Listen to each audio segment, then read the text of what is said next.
Don't forget to subscribe, leave a comment, and tap like if these words keep you company through the night.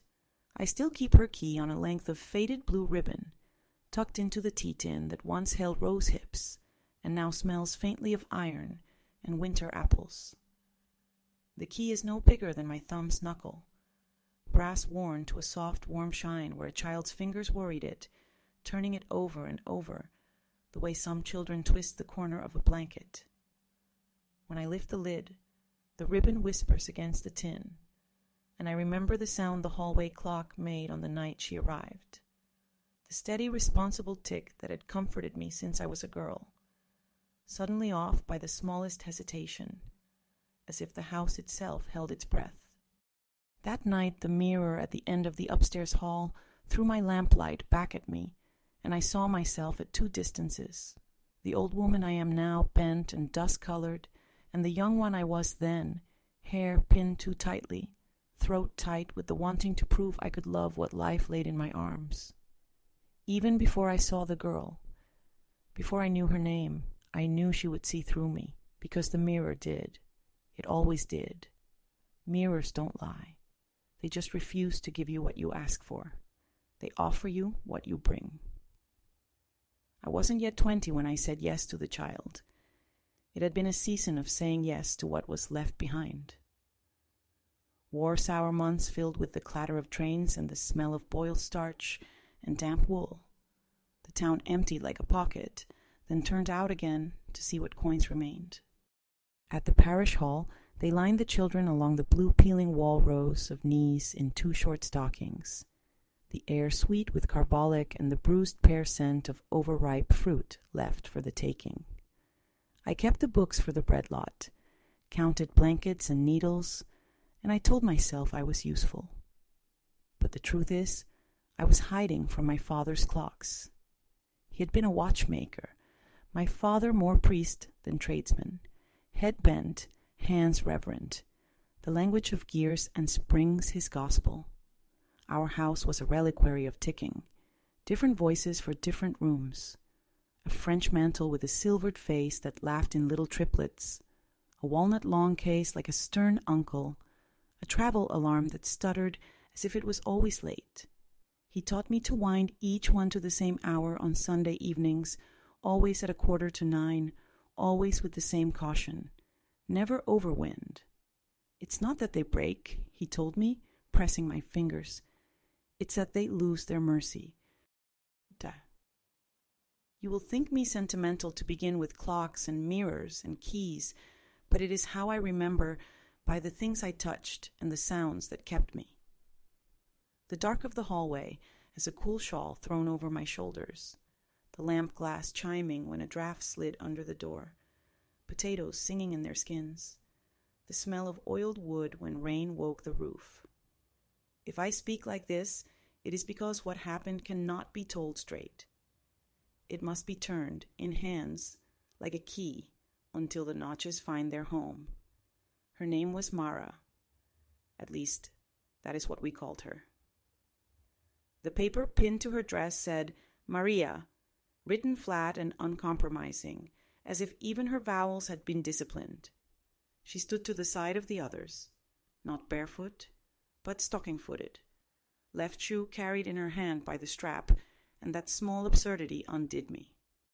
Not the solemn eyes, or the practiced polite smile that trembled when a woman bent to adjust her collar, but the shoe, swinging like a clock's bob, the sole worn to a pale oval under the ball of the foot.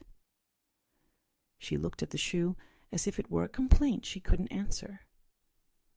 "Come," I heard myself say, not to her but to the air between us, to the decision already happening. She didn't move. She glanced up at the big windows of the parish hall, at the high sills where someone had set jars of tulips cut from the convent garden, their faces already shivering with thirst. It was not me she looked at, not the sisters, not the soups lined up like brown mirrors. It was the light. She looked at the light on the glass as if it were writing something only she could read. I signed my name in my neatest, stupidest hand. I brought her home with a satchel of clothes that didn't belong to her and a folded inventory of what she was supposed to be: age 8 or 9, quiet, prone to night sweats, limited schooling, says her prayers. The sister who handed me the list wore a crucifix that clicked against the lacquer of her beads when she breathed. She will need kindness, the sister said. They all do, but this one, she listens too hard. Sometimes she answers questions you haven't asked. It sounded like gossip in a confessional. I said I understood. I didn't. I had a husband then. He was gentle with animals and impatient with small talk, a man whose hands were already older than the rest of him, nicked and ingrained with engine soot, who smelled of machine oil and river wind. We had married as two people agreed to share a house during a long storm. Practical, grateful, not in love, but in allegiance with the idea of it. The first thing he did when we brought her into our kitchen was to put the kettle on. The second was to kneel and show her the cat's dish. Cats, he said solemnly, as if confiding a science, never forget a kindness. She looked at him in that sideways way children have when they are taking measure and not wanting to be seen doing it. People too, she said, without moving her mouth much. People forget what hurts them, not what we do to be gentle. I learned quickly not to ask how she knew things. It wasn't witchy, no flickering candles or fevered recitations. She simply seemed to have a ladder inside her that reached the high shelves of meaning. She'd walk through a room and put her hand on the piano lid, the way one checks a radiator or a loaf in the oven. Not tonight, she'd say, and later, when visitors asked for a song, the lowest strings would be sulky and dead from the damp. Once, in the pantry, she touched the jar of cherry jam and tilted it away from the sunbeam slipping through the small window. The light steals, she said. You must catch it with curtains. She was unheimlich because she lived as if she had already been here. When I told her where the towels belonged, she opened the cupboard without looking. When I warned her that the fourth stair creaked, she stepped over it as if that had been her habit long before my voice reached her. In the morning, she'd pat the flour sack and say, "You are almost finished," and there'd be just enough for the bread and the dumpling. The cat, who had never tolerated being held, slept around her neck like a stole. She never raised her voice, and when other children were around, she played the games like someone reciting a poem from memory, competent, precise, somehow not of it. The key came to me by accident. She left it on the windowsill after washing her hands, ribbon trailing off the ledge like the tongue of a tired bird. I recognized the ribbon before I recognized the key. That color, that particular patient blue, had once laced the spine of my mother's work basket, where she kept her needles threaded. A color I hadn't seen since the day my mother packed a suitcase and said she would be back by evening, and the evening came and went, and we learned how silence can become a piece of furniture in a room. "Where did you get this?" I asked, trying to be playful and failing. She looked at my hand, not at my face. "It belongs to a box," she said.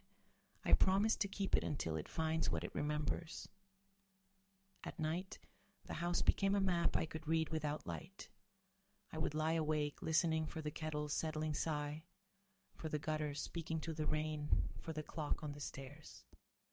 One evening, late autumn, about the hour when the street takes off its color and leaves the world in graphite and lamplight, Mara slipped into our room and stood by the mirror. I saw her in it before I saw her by the door, small and absolutely still. "You're supposed to knock," I said, pulling the quilt up, and then I saw her face. She wasn't afraid. She was listening. "It's 3:17, she said. "That's when it happened. The mirror remembers." 3:17 is not a time you forget once you have reason to mark it. It is both too late and too early, a hinge in the night. I thought she meant a nightmare, the kind where you wake with the conviction that a room has more corners than it did when you fell asleep.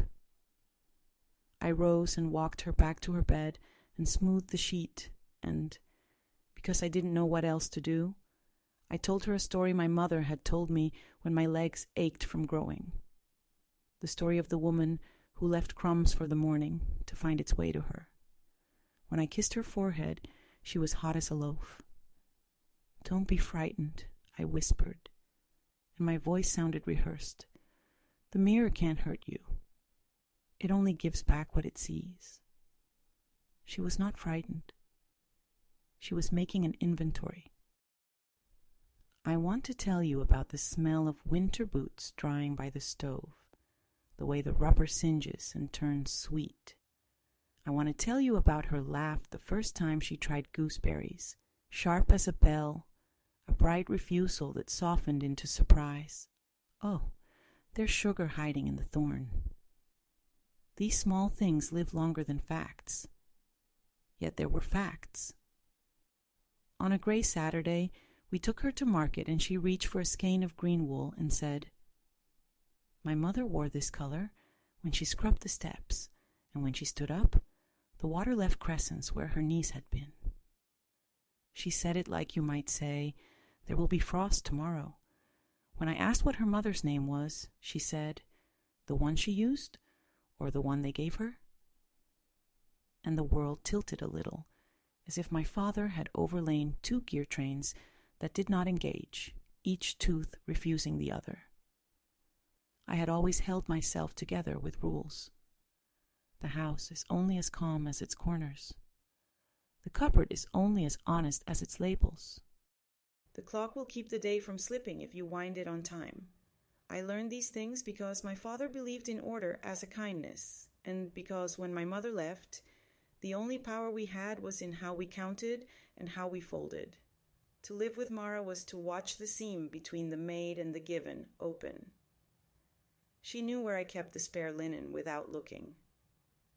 She hummed a tune I had not heard since I was 6, and fell asleep under my mother's cutting table, the fabric scraps making a nest around me. I asked her where she'd learned it. "A woman with red hands," she said. She called me Bird, and told me not to tell anyone the words. If you're still with me, let me slip this in gently. If the story matters to you, share your thoughts below and subscribe so you find your way back to the next part when night comes again. I found the box by mistake. Not the box the key belonged to. Another one, made of cheap tin, under the loose board near the bed. Inside were small contraband, a white button without its partner, a page torn from a book with a picture of a lighthouse, a coin so worn you had to tilt it like a face in a mirror to see the king's profile. Children curate their own museums. I left it where it was. I did not want to disturb whatever treaty she had made with the world to survive it. Weeks moved with the practical drag of winter. We salted cabbage, we mended socks. The cat brought in a starling and was surprised when it turned out to be alive and vocal. At night, 317 plucked the house like a harp string. It is a mercy that you can learn to sleep even as your body records what it has no words for.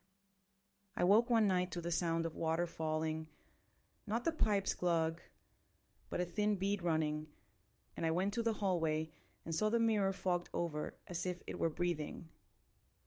I pressed my palm flat to the glass, and it was cold enough to be clean. Behind me, Mara stood with the key ribbon in her mouth, like a colt standing with a bit to keep from crying. "Where does your key belong?"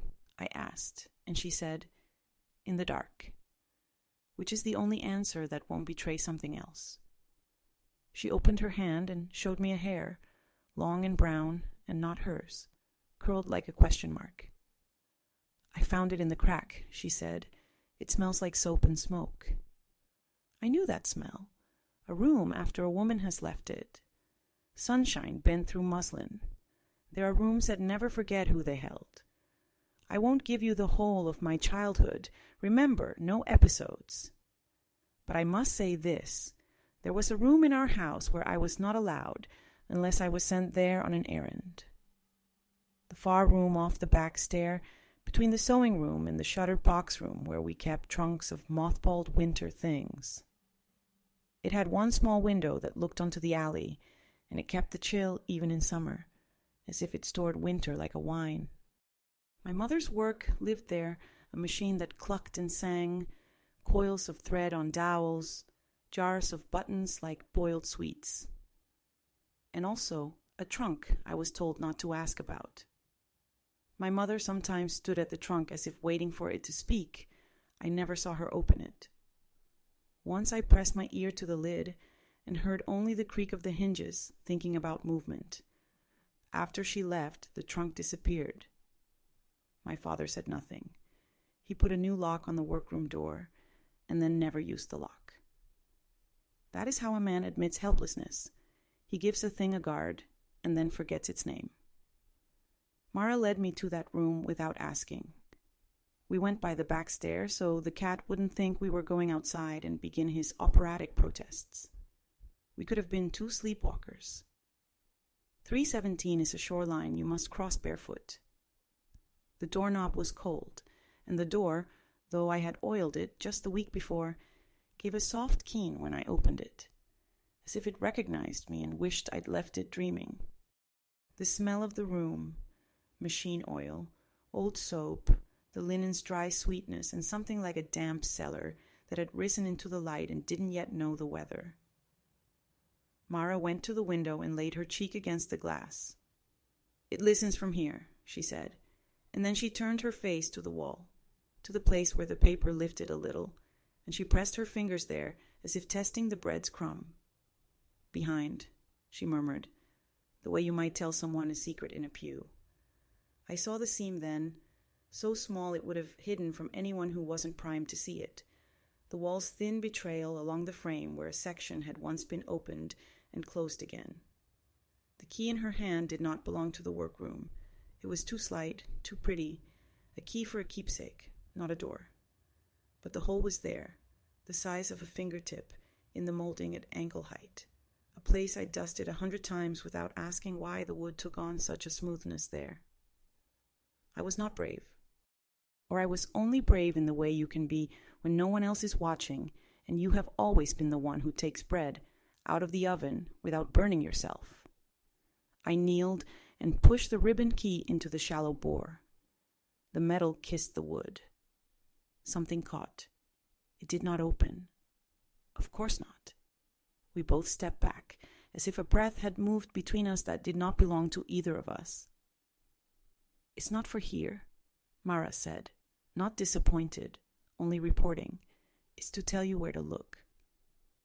Later, after we stood without speaking while the mirror in the hall exhaled the little fog that had gathered on its face, after I tucked her into bed and sat in the chair beside her and listened to the small knots of her breath loosen into sleep, I went back alone with a candle and the blunt knife we used to price lids that had sealed. I worked at the seam, and the wood gave the way a mouth gives when it has been forced to stay shut too long. A narrow board lifted out, and behind it a niche as deep as my hand. The first thing I saw was the corner of a paper bag, the kind with a twine twist you untie with 2 hands. The second was a note pinned to the bag, the pin's pearl head clouded with age. I did not cry. Crying is a language the body speaks when it wants witnesses. I had only the mirror and the clock. The note reads simply, "For when she is brave enough to forgive me." The handwriting was my mother's, that small, tidy script that had set my tables and marked my hems and left my father a list the day she didn't come back. Bread to cool at noon, carrots to be pulled from the barrel, her wedding ring on the saucer by the stove. Inside the bag was a bundle of letters and, wrapped in the hem of a yellowed nightdress, a second key. Not like the first. This one was the deep-throated kind, with weight and gravity, a rib down its spine and teeth that meant something heavy would listen when it spoke. I understood, in the way you understand a chord, because it has all the notes your bones hold. My mother had not left only absence. She had left a map, and the child in the next room, who had come from somewhere I had not dared to look, was carrying half of it. The letters were not dramatic. They were not even very confessional. They were the small daily courage of ink. I have no eggs for the cake, but Mrs. L says to use warm milk. I took in a skirt to pay for coal, and she says she will tell him if I am late. If I sew quickly, I can finish before the bell. He never knocks. I am trying to find a way to keep you safe. That last line was repeated, sometimes with a smudge, as if the pen had paused while she held her breath. I read until my eyes smarted and the candle cratered and gave its last honeyed sigh. The clock on the stairs marked 3:17 and then 3:18, patient as rain. In the morning, Mara held the big key like a relic. She didn't ask where I found it. She didn't accuse me of looking into what I had pretended all my life not to see. It belongs to a trunk, she said. It opens a past that isn't finished yet. She said it the way she'd said the light steals if you don't catch it with curtains. Practical, unafraid. I put the letters back in the bag, and the bag in the cavity, and the board in its mouth, and I smoothed the wallpaper seam as if petting a skittish animal. There are truths that must be warmed before they can be eaten. We did not speak of it when my husband came home for his midday bread and cheese. He told me the ferry's motor had coughed, and a man in a hat had tried to tell him how to fix it, and then apologized, because he realized he was the one people called when things needed mending. He laughed, and the laugh was grease-bright and ordinary. "Our girl?" he asked, and I said, "At the schoolroom, with her slate," and we nodded like people who live in a story that is safe to tell. But that night, after she had brought her exercise book home, with perfect rows of figures marching across the page, and a single mistake circled not by the teacher, but by herself, she had drawn a small ring around the error and written "try again," and underlined the Y as if reminding the letter to be humble. After that, she stood in the doorway with the 2 keys, one on a ribbon, one in her palm. "You can forgive someone and still be changed by what they did," she said. "Forgiveness isn't a lock. It's a door that opens both ways." I asked how she knew that, and she shrugged. "It's in the songs," she said. "The ones women sing when they wash the floor and don't want anyone to know they are praying. If you want me to keep laying these pieces on the table, to open one more drawer in this old house, make sure you subscribe and tell me in the comments where in your own rooms a key might be hiding. I'll keep the kettle on, and I'll go on, because the trunk waited a long time, and now it had finally listened to its name. The trunk revealed itself in increments, the way the body reveals its age, not with one sudden collapse, but with creaks and softenings, and the quiet surrender of hinges that have stood too long in silence. It was not in our house anymore. No, our house carried only its ghost, the cavity in the wall, and the key that was too heavy to belong to any cupboard I owned. But Mara knew where it waited. She led me without drama, without even asking permission, as though she had always intended to bring me there, as though the maps of my life and hers had been drawn over one another long before I signed my name to her guardianship at the parish hall. It was a fog-pale morning, the sort that blurs the distance between houses until the world seems to exist only in the 2 feet of air around you. The pavements were still slick from the night's drizzle, and the gulls cried overhead like women calling names down stairwells. Mara carried the big key pressed flat against her chest beneath her shawl, her small hand anchoring it as though it might otherwise lift her off her feet. I asked her once softly if she knew where we were going. She nodded, but not as a child nods to please. Hers was a gesture as sure as the tick of a clock that has never lost a second. "I've been there before," she said, though she could not have. "In dreams?"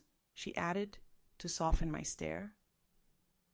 We came to the warehouse by the river, long abandoned, its shutters like blind eyelids stuck half shut, its boards swollen and blackened where water had licked them too often. My father had once stored spare timber there, and I remembered the smell. Pitch, tar, the sharp breath of the river itself. It was Mara who knew the side door would yield, who pressed her shoulder against the wood and stepped into the stale air with the calmness of someone crossing her own threshold. The cat had followed us. He always did with her, and when he slipped in behind, his tail high, it felt like an anointing, as though the animal kingdom itself approved. The trunk was there behind a stack of rotted crates, its iron straps blistered with rust, its wood swollen like the belly of a woman heavy with secrets. It was larger than I remembered, if indeed it was the same trunk I had seen once, long ago, in my mother's workroom, and it bore on its lid a pattern scratched by hand, a looping, clumsy spiral that could have been nothing, or could have been the kind of mark you make when you are afraid to sign your name. I reached for the padlock, but Mara stopped me with a hand so firm it startled me. "Not yet," she said. "We must listen first." And so we did. We stood there in that dead air, with the smell of mold and iron and the river's damp, and we listened. At first there was nothing, only the echo of gulls outside, the shifting sigh of the rafters. Then, faint but distinct, the tick. A clock inside. Impossible, but there it was. Slow, patient, steady. The sound of something keeping time even though no one had wound it in years. I felt my knees weaken. My father's voice returned to me, warning against overwinding, against breaking mercy. How had this clock survived? Or was it not a clock at all, but the sound of memory knocking at its own coffin? Mara pressed the key into my hand, and I felt its weight pull my wrist down. "You must," she said simply. "It won't open for me." She had always been precise with her words. Never more, never less. I slid the key into the iron mouth of the lock. It resisted at first, as if it had not been touched in lifetimes. And then it gave way, with a sigh so deep it seemed to leave the air colder around us.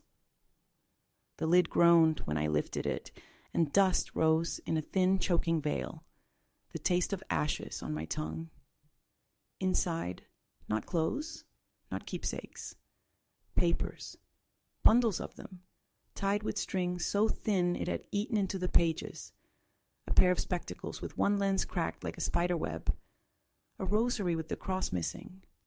A small wooden box, no bigger than a loaf, sealed with wax that had gone brittle and brown.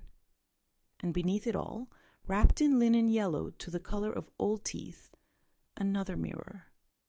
Oval, its silver frame tarnished, its surface clouded, as though it had been breathing for years with no one to look upon it. When I lifted it, the cat hissed, a low sound I had never heard from him, and backed away, his fur rising like the bristles of a brush. I turned the mirror over, and there, scratched faintly into the back, were initials. My mother's.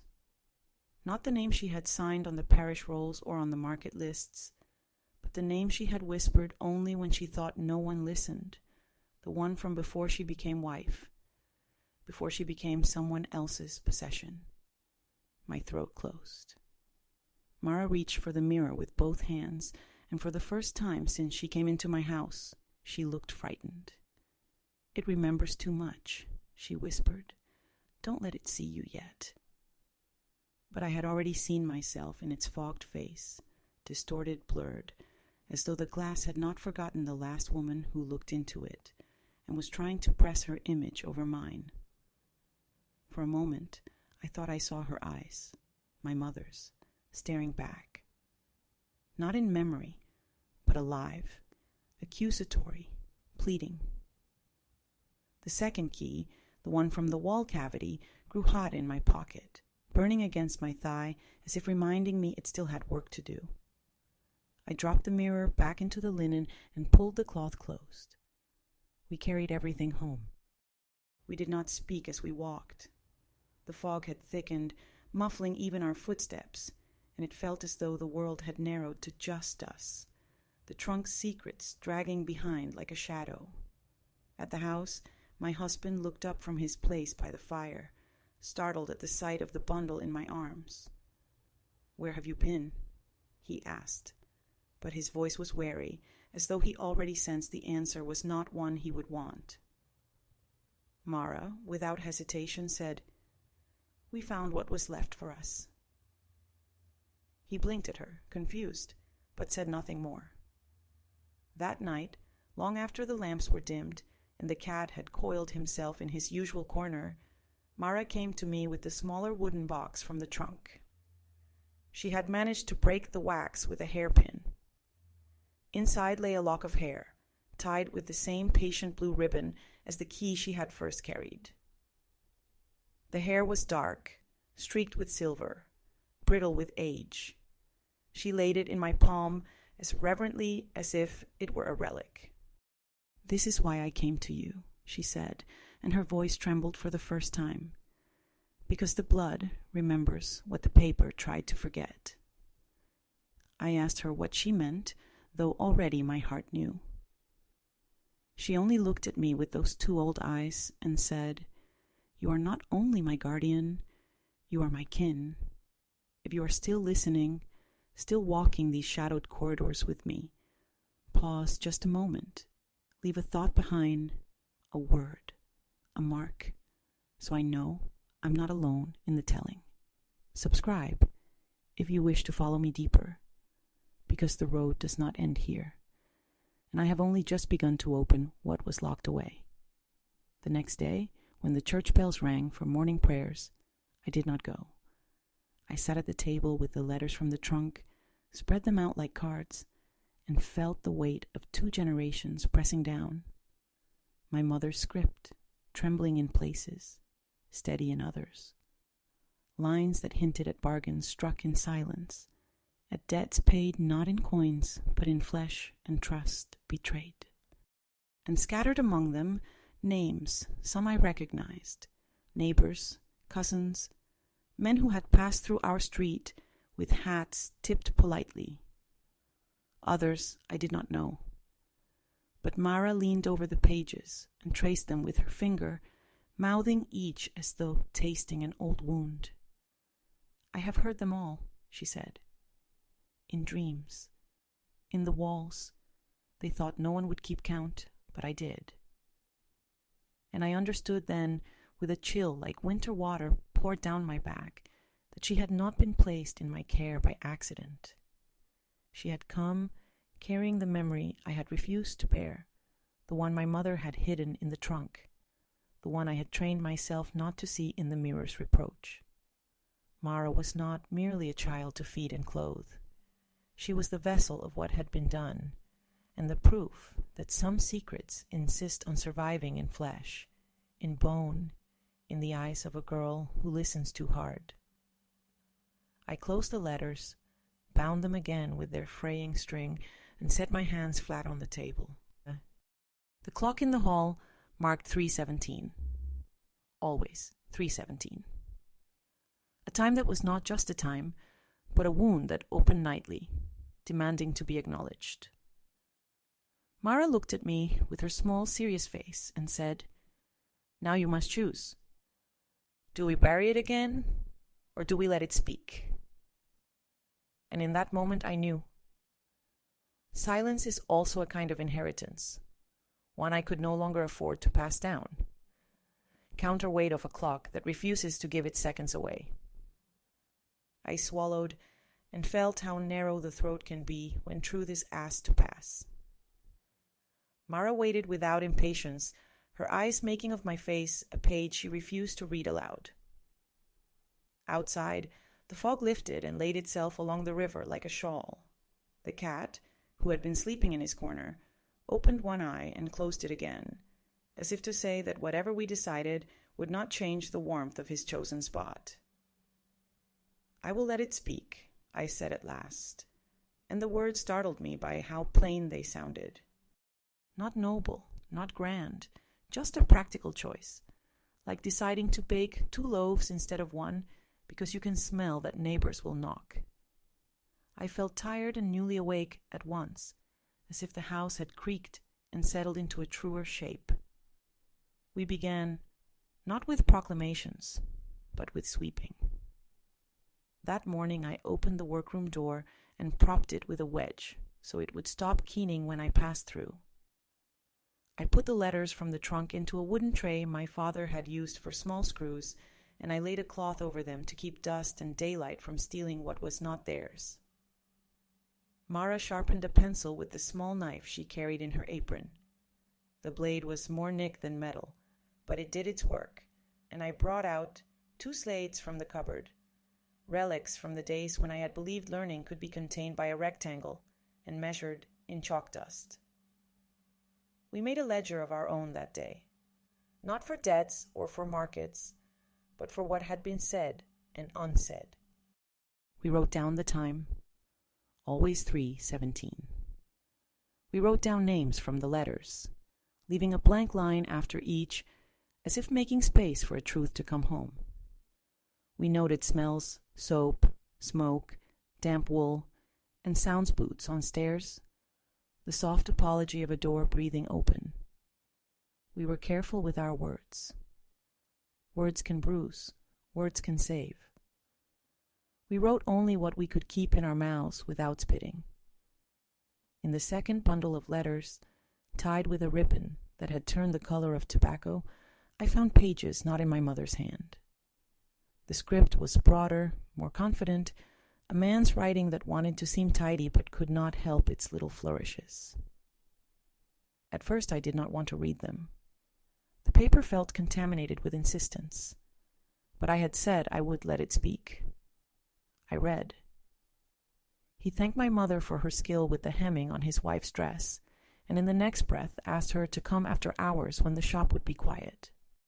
He mentioned money owed and favors done and the good opinion of neighbors. Between his lines ran a thread that needed no ink. You will do as I say. He signed with an initial, not a name. Men who sign with initials believe they are the only alphabet that matters. I showed the letters to no one, at least not that day. I stacked them in the tray and put the man's pages beneath my mother's, as though she could sit atop what had once stood on her and have the last word by weight alone. When my husband came home for his noon bread and cheese, I stood and poured him tea and asked about the fairy's cough, and he told me a long story about a bolt that had sheared because some fool had tightened it to make it strong. I made the appropriate noises and thought, overwinding. Mercy. The cat rubbed his spine against my shin and left a crescent of hair on my skirt. I did not tell my husband about the initial. Not because I did not trust him, but because trust is also a kind of lever. And I needed time to lift what I had found without splintering the fulcrum under our house. Mara, who always seemed to hear between the slats of a day, asked me that evening, "What do you do with a clock that keeps the right time for the wrong reasons?" I asked her what reasons could belong to a clock. "The ones we give it," she said. "If we wind it to be polite, if we wind it to stop the night from speaking." She was sitting at the table with a bowl of gooseberries, snipping their tails with the scissors in a rhythm that made my teeth ache. With every snip, the berries made a tiny sigh, as if relieved to be relieved. We began to ask questions, but not out loud. The house was not ready for that yet. You can interrogate a place with your hands as well as with your voice. I pressed the door frames to find where the wood had been smoothed by hands that lingered. I knelt on stairs at 3 p.m. to hear if their groan differed from 3 p.m. I stood, as my mother must have stood, at the window of the workroom, and tried to measure the street's generosity. Which passers-by looked up, which pretended not to notice the second window alight after all the others had gone dark. When you put your attention into a place, it yields its secrets the way dough yields to a good kneading resistant, then willing, then offering you its stretch. On the third day, Mara brought home from school a storybook, torn at the spine. She'd said the teacher had given it to her because the pages at the back were loose and the school's glue had gone hard in the jar. It was supposed to be thrown away, she said, and her voice gave the words their true flavor. Nothing deserving is ever supposed to be thrown away. The book's blank end papers were thick and eager to be written on, so we stitched them into our ledger and began to make a map. We traced our street and the alley behind, and the path to the river and the warehouse where the trunk had slept. We marked 317 at each place where we felt the air remember. We did not know what the map would ask of us. To draw a map is to introduce yourself to your own feet. I want to speak now of light, because the days were lengthening, dragging an extra hour of pale gold across the kitchen floor each evening, and in that hour, in-betweenness lived. Light can be a thief or a witness, depending on whether you stand in it or behind it. In the gold hour, the mirror in the hall softened, as if permitted to tell the truth with a gentler face. I caught myself standing there and practicing forgiveness like a woman practices scales at the piano, ginger at first, then settling into a key. I would say my mother's name, the one from before, and ask the mirror, "Where were you, and what did you save for me?" The mirror, faithful to its nature, gave me only myself. But I learned to see in my own mouth the shape of hers when she was tired, in my own brow the little parenthesis that formed when she was forced to count coins in public. In this way, forgiveness moved from a concept to a posture.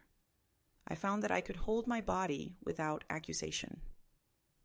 It was the old laundress at the corner who broke the town open. She had long arms like willow branches, and the rough hands of a woman who had scoured the same sins from the same linens for decades. I brought her a bundle of sheets that had grown gray where they should have glowed, and I asked her for her lie recipe as if it were a cake. She eyed me and said, "The secret is not in the water. It's in what you say to it." She set her tub with her foot and leaned her damp wrists on its rim. "There was a time," she added, looking not at me, but at the steam, "when girls came to me with stains that did not belong to them, asking me if boiling could return them to their mothers." The word mothers tore itself a little on her tongue. I told them water cannot make you unremember. It can only make you clean enough to stand in daylight. I did not cry, or I did, but very efficiently. Tears that fall straight down leave a smaller mark. I asked her, with my voice kept low as you keep a bird cupped, whether she had known my mother well. She said every woman knew my mother well, in the way women know one another when they pass recipes in the market and look at one another's wrists.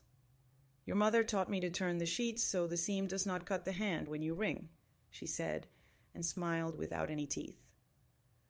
"She taught me to tuck the worst of it into the corner until the water decides whether it's ready to let go." Then, as if she had just remembered something she'd put aside, she said the initial that signed the man's letters, and she spat into the tub. "That one turned the water. It went sour when he came near." I thanked her and paid her twice what she asked, and when she waved me away, offended by the excess, I left the coins on the corner of her table, stacked like a little tower of small stubborn suns. I walked home with my heart hammering a tune I had forgotten I knew, and Mara met me at the door and said, with no preface, "He carved his initial into the back of the shop's door with a knife. I saw it. It sits under the level of a child's sight, so only grown eyes are made to look." "Where?" I asked, and she took my hand and led me as easily as if she were showing me where the flower lived. At the seamstress's, 2 streets over, the bell that announced customers had had its chime swallowed by dust long ago, but the door still breathed as it opened, the universal sigh of hinges that have told too many secrets. In the narrow passage between shop and workroom Where the dim light made courage find its taste and either spit or swallow, there was the scratch. Not even careful, an initial forced into wood the way a brand forces itself into hide. I put my finger on it, and the air in the passage changed, the way a field changes just before thunder, charged, impatient, almost metallic. I have never believed that touching an old mark can make you hear a voice, but I heard something then, the sound of a man who believed nothing could refuse him. We left. I did not trust myself to speak to the woman at the counter, whose mouth was pinched not by malice, but by economies. Who would I have asked to choose, her livelihood or her loyalty? Courage is not a demand we make of others before we have tried it in our own hands. That night the clock stopped at 3:17. It did not move to 3:18, not by a hair. I stood in the hall with the lamplight thrown into my throat, and I watched the second hand hold itself like a breath a diver takes before diving. The silence after ticking is a large animal. It presses its flank against you and dares you not to pet it. I put my finger on the glass of the hall clock, and the cold steadied me. Mara came to stand beside me, her bare feet making little moons in the dust. "There is a way to unfasten an hour if you call it by its wrong name," she said, which made no sense and all the sense at once.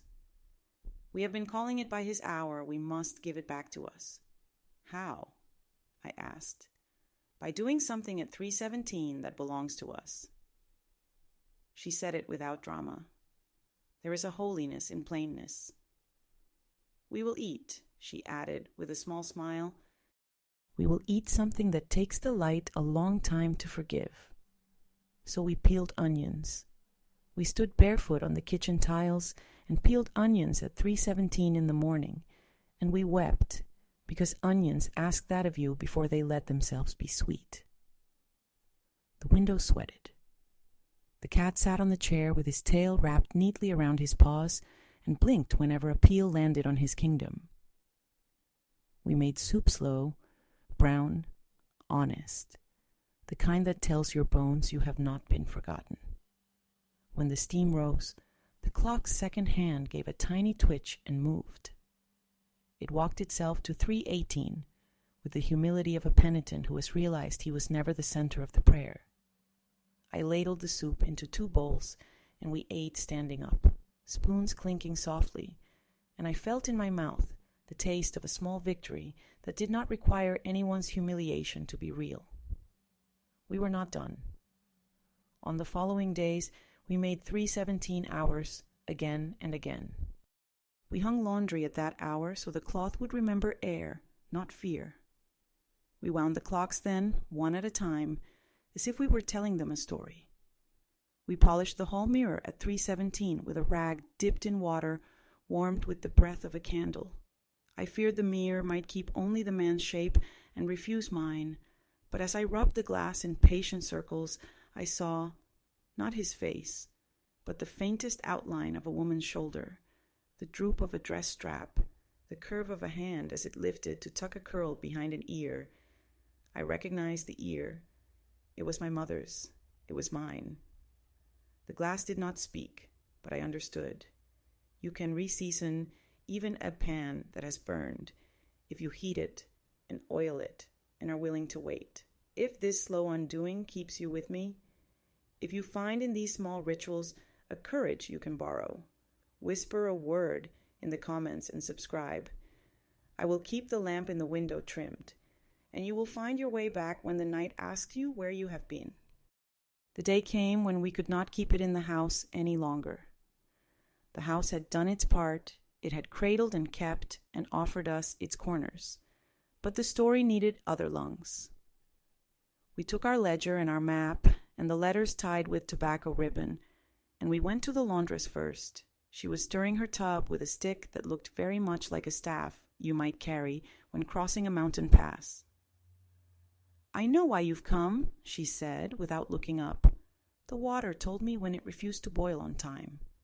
I asked her, with the humility of a novice approaching a craftswoman, if she would come to the parish hall at dusk. She clicked her tongue. Parish has had enough of the dusk, she said.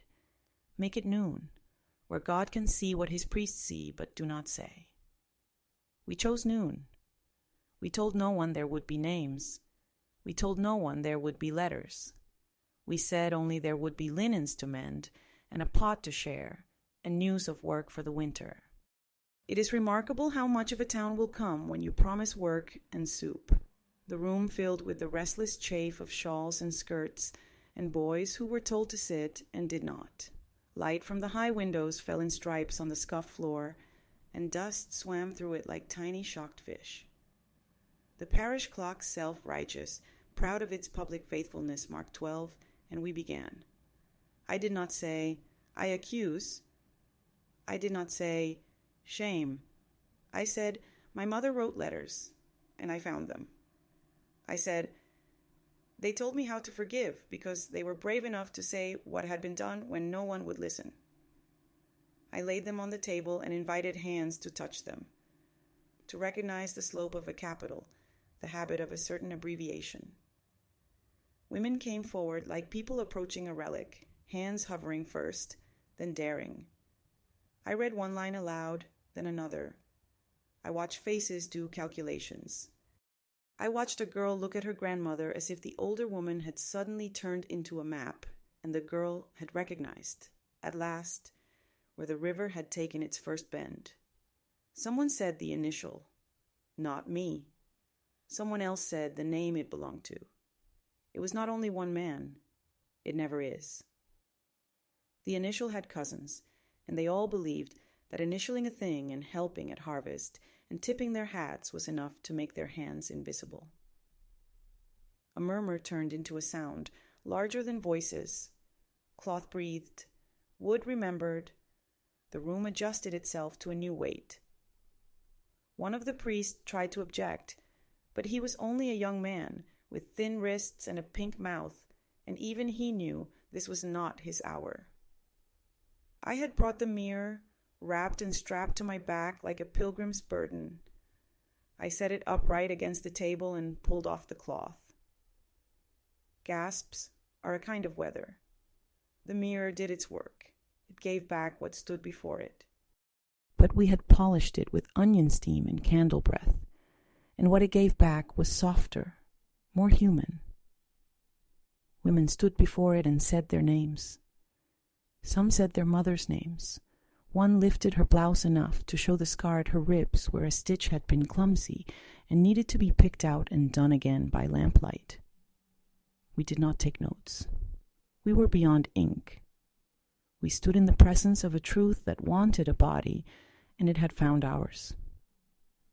I did not know until then how many rooms can be unlocked by one key, and how many keys can be forged by one room that is willing to be used for more than what it was built for. The laundress came and set her staff against the table and said, "No more dusk," and the seamstress, white around the mouth, took the shop key from her apron and set it next to the mirror. "It creaks at the second hinge," she warned, "so do not be startled when it complains." There was anger, yes. There was a jaggedness to the air that meant quilts would be pulled from cupboards that night, and comfort found in the familiar business of stitching pieces into a whole. There was also a long exhale, the way a house breathes after a summer of tight windows. I saw women stand taller, not by pride, but by the absence of ducking. I felt my own spine do something it had not done since my mother left, align itself with my lungs. After the hall emptied, and the dust settled back onto the floorboards from which we had temporarily borrowed it, a man came in. He was hatless, which made me suspicious. We hang our humility on hat pegs when we want to be forgiven too quickly. He did not say his name. He did not have to. His face was an initial. His hands were the kind that have never learned to make soup or carve kindling. "We must think of reputations," he began, and my laugh surprised us both. It came out of me like a cough brought on by flour. "We have been thinking of reputations," I said, "for years. It is time to think of people." He spoke of misunderstandings and rough times, and the way grief can make words into daggers. His mouth performed contrition, while his eyes asked who would be brave enough to say his name again. I did not oblige him. This was not a courtroom. This was a kitchen. Behind me, Mara stood at the soup pot and ladled a portion into a cup. She brought it to the man with care, the way one would bring broth to someone fevered. He took it, surprised, and sipped. The steam fogged his lashes. "This is very good," he said, before he remembered to be indignant. "It tells the truth," Mara said pleasantly. "Onions are honest." He left. He would not be the last to come and attempt to move us back into the dusk. But something had altered. The room had been asked to keep a different kind of time, and once a room learns that rhythm, it does not easily return to being a mere cell in a hive. We did not win anything obvious, not at once.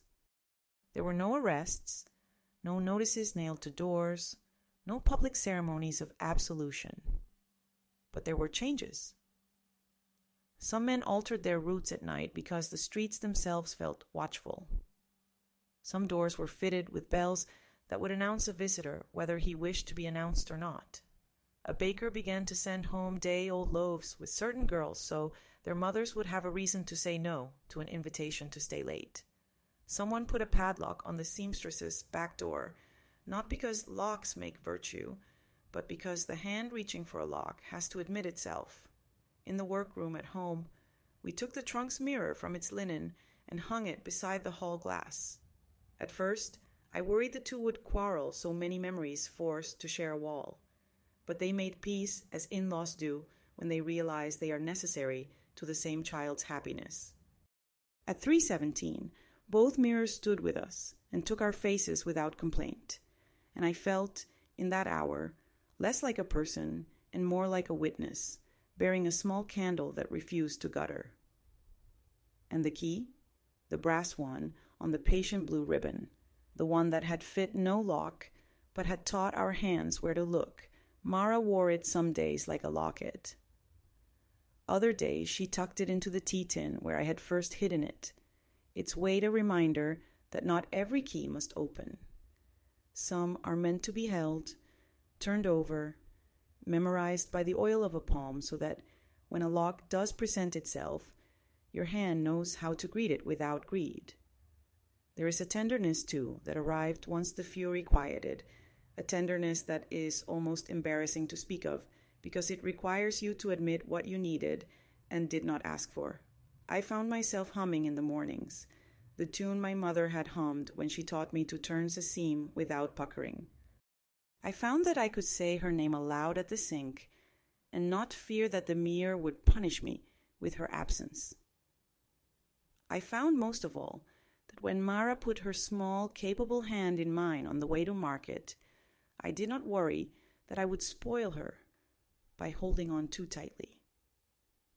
Love is not overwinding. Love is a steady thumb and forefinger on the crown of a watch, listening for the click that says, enough. When the season turned and the river's breath grew cold, we took the ferry one Sunday to a place neither of us had been, a town where the sea throws back what the land tries to keep. We climbed the cliff path, slow step by slow step, until the whole spread of gray water lay under us, ruffled and sullen and beautiful.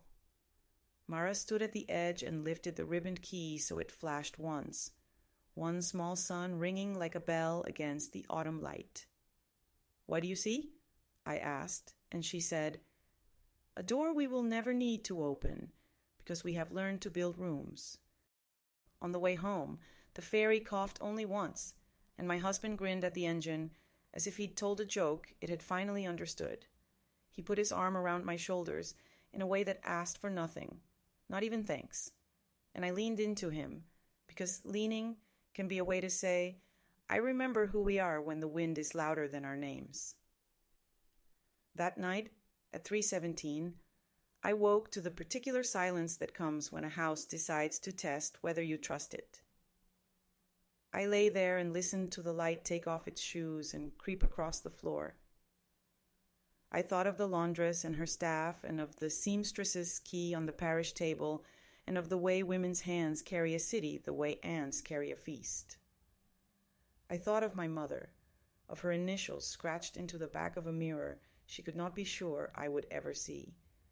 And I thought of forgiveness traveling like a rumor that turns out to be true. I rose and climbed the stairs in the dark, not touching the wall, because I knew where the corners lived.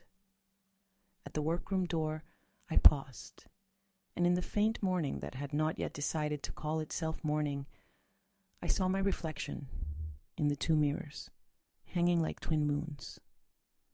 For a second, I saw another woman standing behind me, hair not pinned, shoulders set in that stubborn grace that comes from having been told too often to bow. I did not turn. I did not need to. I said her name, the one from before, and I said mine, the one I have worn like a coat through winters and late frosts, and I listened as the house wound itself, with mercy, into the next minute. I will tell you how it ended, though endings are never clean. They are only doorways softened by the hands that closed them. By then, years had passed. Mara had grown tall, her hair falling heavy as wet linen down her back, her eyes carrying still that unreadable depth that first unsettled me in the parish hall. She was no longer the quiet shadow trailing in my house, but a young woman who stitched her own hems, who stood in the market with a steadiness that made others shift, uncertain whether they were in the presence of youth or of something older, more enduring. She had made 317 her own, and so had I. What once had been a wound had become a bell, a daily tolling that reminded us not of fear but of survival. The letters we kept safe, bound in oilcloth to keep them from damp. They were not secrets anymore, but neither were they spectacles. They were seed. Women borrowed them sometimes to remember what was written when they could not yet write their own pain. They always returned them, folded with care, as if they were touching the skin of someone who had not been buried, but still walked among us. The mirror stayed in the hall until its silver began to freckle with age, and even then it gave back what we asked of it. Not beauty, not revenge, only presence. That was enough.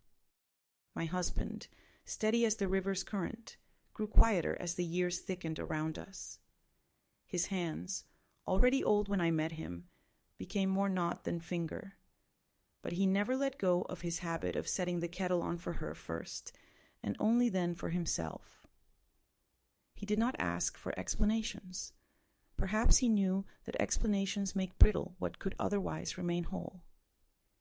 His gift to us was his silence, not the silence of neglect, but of protection, the silence that gives space for women to hear themselves think. When he died, Mara wept into the shoulder of his jacket until the fabric was stiff with salt, and she said, "He never tried to change my time," and I knew she had understood him more deeply than I had. Mara left one day, as all children must, though I suppose she had never been entirely child. She went not with anger nor with haste, but with that same calm certainty she had brought into my kitchen years before, when she declared that onions were honest. She took the ribbon key with her.